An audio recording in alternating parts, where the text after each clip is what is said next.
I'm Jessica, and this is my freedom story. When we first got married, we spent about 2 months together in our new home in Tampa, and his addiction brought him to an all-time low place. And there was an accident that ended up taking him away. My biggest fears of being alone and abandoned were coming true at that point for me. And while he was over here being taken care of, I was alone. So when I got to come out to this side of Florida and be with my husband again, those were the hardest times ever. I didn't think we were gonna make it.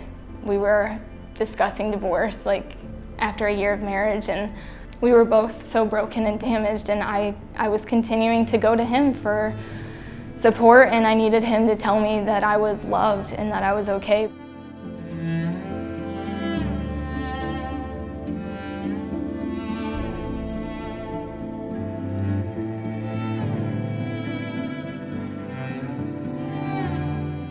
I'm Hunter, and this is my freedom story. Struggling with addiction struggling with drugs and alcohol have consumed my life and have pretty much enslaved me. I landed in a Christian rehab facility over here in Delray. After long bouts with going to jail, multiple DUIs, and just the bondage that I was enslaved in, I'd had enough. For real this time, like enough was enough.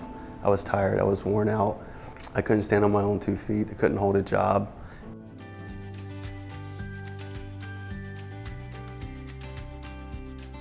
God met me in that space.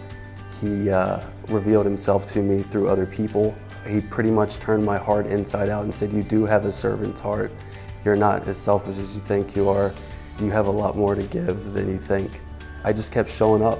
I kept showing up, I kept coming, I kept listening to people, I kept letting people love me until I could learn to love myself.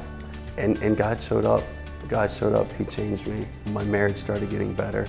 The Avenue introduced me to all these resources that these people, these groups, and they're designed to point your life towards God. I'm not scared to let people in to love me. I'm not scared to be vulnerable to my wife, to let her know all parts of me, not just the good parts. To the person that's at the end of their ropes, who's ready to give up, I would tell them to hold on just a little bit longer, because Jesus is right around the corner and He'll meet you exactly where you are. You don't have to get dressed up, you don't have to change anything about you. He'll meet you exactly with where you're at. Hold on and wait for Him.